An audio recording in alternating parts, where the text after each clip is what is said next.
Eis que o preço do petróleo WTI americano ficou menos 37,63 dólares e memes como este, que está na tela, começaram a circular.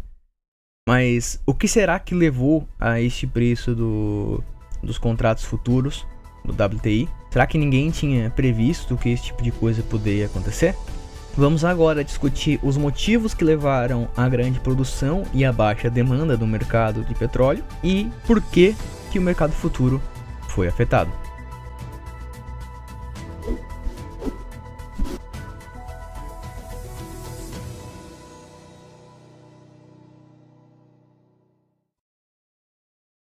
Oi, eu sou o Henrido e antes de mais nada eu vou pedir pra você se inscrever no canal. Eu tô com aquela meta de 1000 inscritos só pra poder estar notificando vocês de informações que eu possa estar trazendo, que eu não preciso fazer um vídeo.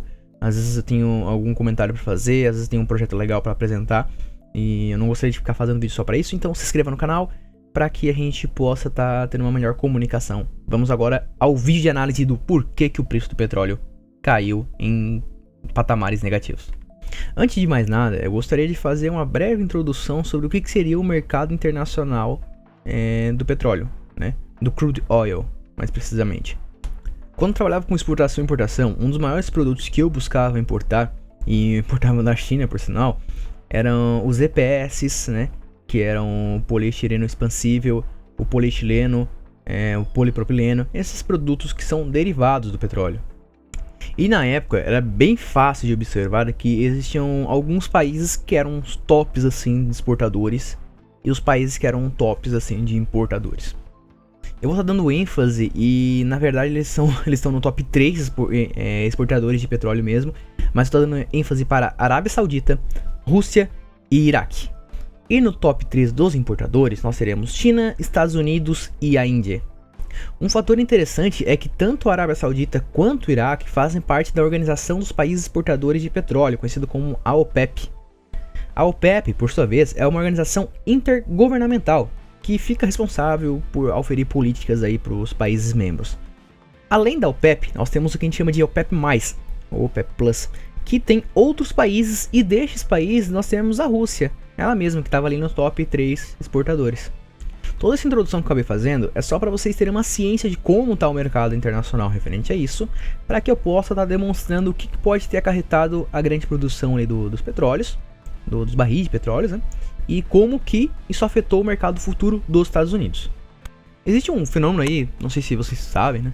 Que é o fenômeno do coronavírus, que é uma pandemia que atingiu o mundo inteiro. Essa questão do coronavírus acabou desencadeando muitas políticas de restrição social, né? Ou isolamento social, afastamento social, ou o que a gente também conhece como lockdown. Além de que cada país tomou determinadas medidas referentes às suas barreiras, né? Então temos aí uma série de políticas restritivas por questões do coronavírus. Essas políticas restritivas acabaram desencadeando uma queda na demanda de alguns recursos e o petróleo não ficou longe disso. Tem-se aí uma análise de que 20% da demanda chinesa de petróleo acabou reduzindo e que isso afetou também os setores elétricos. Mediante essa queda da demanda, o painel técnico da OPEP+, recomendou um corte provisório na produção em 600 mil barris por dia. Na época onde foi sugerido essa redução da produção, a Rússia meio que solicitou um pouco mais de tempo aí para pensar sobre isso. Mas essa restrição na produção acabou gerando uma boa expectativa do mercado na adaptação da oferta para com essa demanda, que também não se tinha aí muito conhecimento de que estava tão defasado. Isso pode explicar o aumento de preço após 6 de fevereiro, como vocês podem estar vendo aí na tela de vocês. Por sua vez, este aumento de preço fez com que o Alexander Novak, que é ministro da Energia da Rússia, se pronunciasse e comentasse algo mais ou menos assim: olha galera, o preço, na verdade, ele tá aumentando, então a gente não vai parar a produção, tá? Sinto muito. O pessoal achou que o preço ia cair, mas na verdade ele meio que subiu 10% aí em relação aos preços mais baixos, tá? E este pronunciamento do Alexander Novak ocorreu em 20 de fevereiro de 2020, cerca de 2 semanas após a equipe técnica da OPEP+, ter sugerido o corte na produção. Porém, essa decisão da Rússia desencadeou uma redução nos preços da exportação do óleo cru da Arábia Saudita. Uma ação que deixou uma evidente guerra de preços entre os dois países. Enquanto a ação da Arábia Saudita era uma resposta à decisão da Rússia, a Rússia havia agido da maneira que agiu para aumentar tanto o seu market share quanto as barreiras à entrada dos produtores de petróleo dos Estados Unidos. A Rússia pensava mais ou menos assim: olha, esse cenário todo de queda de produção pode abrir cenário para mais produtores dos Estados Unidos acabarem entrando, né, e ganhando aí sua fatia de mercado. Então, só esses atritos comerciais aí já explicam uma boa queda nos preços, né? Nós temos aí uma diferença bem grande entre a produção e a demanda. E a Rússia, na verdade, incentivando ainda mais com o não corte da produção, que era sugerido tanto pela OPEP, né? Tanto pela OPEP+, perdão, quanto por qualquer manual de economia, né? Mediante uma queda da demanda, para evitar prejuízo, você, na medida do possível, você tenta cortar aí um pouco a produção, né? Então, ao lado do que foi comentado aqui, nós temos também, de acordo com a Energy Information Administration, um aumento na produção de petróleo no próprio Estados Unidos, tá? Considerando as 7 bacias de folhilho mais prolíficas que tem ali nos Estados Unidos, esse barril por dia chegou a cerca de 9,075 milhões de barril por dia, tá? Um aumento de 130 mil barris por dia entre março e abril. Então, explicados os motivos do excesso de produção, vamos tentar entender aqui como o mercado futuro reagiu a todas as questões aí de oferta e demanda. Primeiramente, o mercado futuro é um local de negociação de compras e vendas de ativos e produtos que serão realizados no futuro, tá? Esses ativos e produtos são acordados mediante determinados preços e períodos. Só para deixar bem explicado, vamos considerar o seguinte: você tem uma empresa e você tem um produto que você vai importar de outro país e que esse produto custa 100 dólares e que o câmbio atual está em 4,50 reais, ou seja, $1 equivale a 4,50 reais. Mas a produção desse produto e o seu devido envio vai ocorrer apenas daqui a 30 dias, então tu vai pagar só daqui a 30 dias.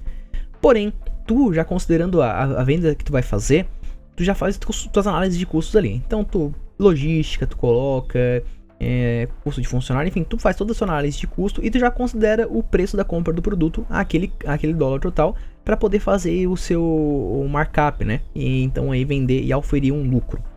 Só que o dólar não é fixo, ele é variável. Então, para evitar você ser pego de surpresa daqui a 30 dias, você faz o seguinte: você entra no mercado futuro e compra aí a sua quantidade de dólares que você precisa e a preços vigentes.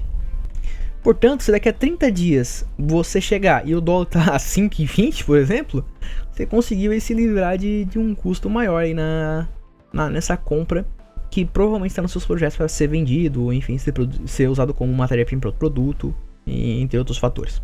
Então, o contrato tem essa função, o contrato futuro tem essa função. Você compra, você faz a aquisição do produto agora e você aí efetiva ele no final do período do contrato. Portanto, devido a todo o cenário que foi comentado até agora, entende-se o motivo do contrato do barril do petróleo americano WTI ter caído a patamares abaixo de zero. Na compra do futuro, o investidor poderá estar trocando, se ele quiser, um título por outro, e não precisará manter o recurso, nesse caso ali é o barril de petróleo, né, armazenado. Mas, devido aos fatores que nós comentamos até agora, fica evidente que os investidores lá do contrato futuro no passado, que tiveram que liquidar seus contratos agora, vão ter uma grande dificuldade em encontrar compradores físicos, o que explica o preço negativo dos contratos futuros, que basicamente diz o seguinte: pega esse petróleo e estoca aí onde você conseguir.